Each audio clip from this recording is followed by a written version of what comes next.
Hi guys, magluto tayo ng eggplant, talong, experiment. Talong, tomato, and egg, and onion lang. At meron siyang parsley. Ayan, iboil muna natin yung eggplant guys. Tapos balatan natin, tanggalin natin yung balat. It's a very simple recipe. Experiment natin. So guys, ito na yung ating lulutuin na eggplant. Ayan, naliwa ko na yung kamatis, eggplant, onion. Ito yung egg ko ay 3 egg yan guys.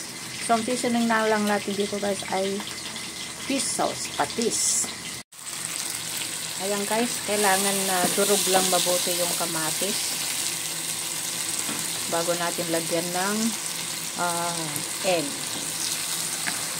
Tutusin ay dapat marami yung talong niya, kaso wala isa lang yung talong ko dito sa bahay, kaya pwedeng magdagdag kayo guys.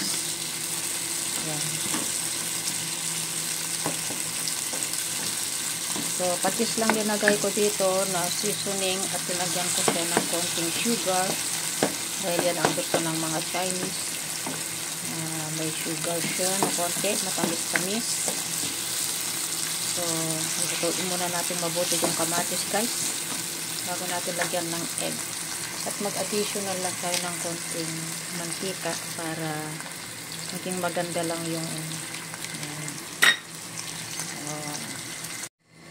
so guys, ganito na yung ating eggplant with tomato and egg with onion. Ayan, baliktarin natin guys. Maganda na siya.